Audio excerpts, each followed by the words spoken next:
आकाशवाणी भोपाल से प्रस्तुत हैं प्रादेशिक समाचार।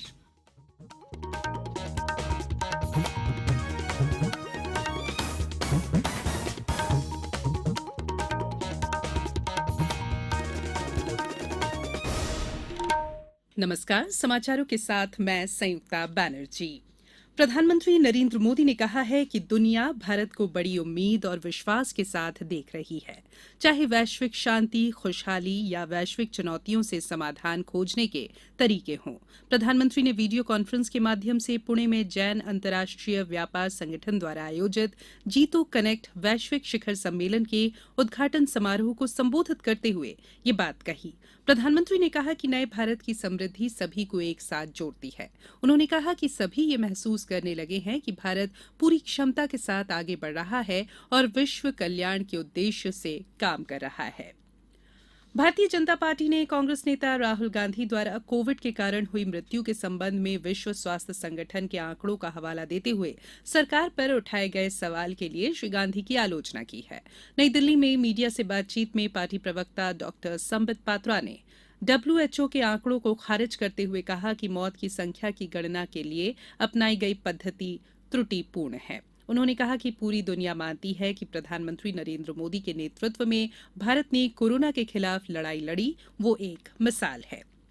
प्रधानमंत्री नरेंद्र मोदी ने भीषण गर्मी से उत्पन्न स्थिति और मानसून की तैयारियों की समीक्षा की।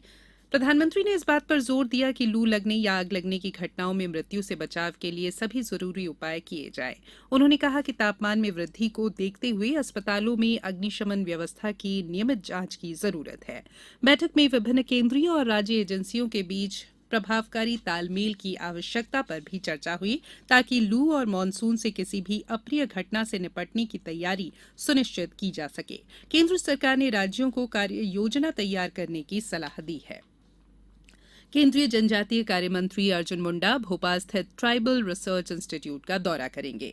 श्री मुंडा ने कल एक ट्वीट में इस बात की जानकारी देते हुए बताया कि वे आज से 8 मई तक प्रदेश प्रवास पर रहेंगे। इस दौरान वे भोपाल, मंडला और जबलपुर में विभिन्न कार्यक्रमों में शामिल होंगे और जनजातीय समुदाय से संबंधित केंद्रीय योजनाओं की समीक्षा करेंगे। विषाणु रोग रहित आलू बीज उत्पादन के लिए एरोपोनिक विधि के इस्तेमाल पर मध्यप्रदेश सरकार ने एक अनुबंध किया है। इसके अंतर्गत ग्वालियर में पहली लैब स्थापित होगी। मध्यप्रदेश आलू का छठा सबसे बड़ा उत्पादक राज्य है। केंद्रीय आलू अनुसंधान संस्थान शिमला ने हवा में आलू के बीज उत्पादन की यह अनूठी तकनीक एरोपोनिक विकसित की है। एरोपोनिक के जरिए पोषक तत्वों का छिड़काव जड़ों में किया जाता है। पौधे का ऊपरी भाग खुली हवा और प्रकाश में रहता है। एक पौधे से औसत 35 से 60 मिनी कंद प्राप्त किए जाते हैं। चूंकि मिट्टी उपयोग में नहीं लाई जाती है, ऐसे में मिट्टी से जुड़े रोग नहीं होते। विश्वविद्यालय अनुदान आयोग ने केंद्रीय, निजी, राज्य और सम विश्वविद्यालयों में विभिन्न स्नातक पाठ्यक्रमों में दाखिले के लिए संयुक्त प्रवेश परीक्षा CUET 2022 के लिए आवेदन की अंतिम तारीख इस महीने की 22 तारीख तक बढ़ा दी है। इस परीक्षा के लिए आवेदन जमा करने की आज अंतिम तिथि थी। सभी 45 केंद्रीय विश्वविद्यालयों में प्रवेश के लिए परीक्षा अनिवार्य है।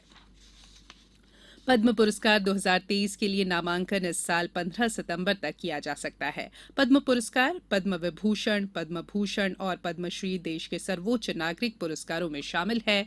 गृह मंत्रालय ने बताया है कि पद्म पुरस्कार 2023 के लिए ऑनलाइन नामांकन और सिफारिशें भेजने की प्रक्रिया 1 मई से शुरू हो चुकी है। पुरस्कारों की घोषणा अगले साल गणतंत्र दिवस के अवसर पर की जाएगी। आदि जगत गुरु शंकराचार्य की जयंती आज प्रदेश में एकात्म पर्व के रूप में मनाई जा रही है। इस अवसर पर आचार्य शंकर सांस्कृतिक एकता न्यास द्वारा आज भोपाल के कुशाभाऊ ठाकरे सभागार में राज्य स्तरीय समारोह का आयोजन किया गया।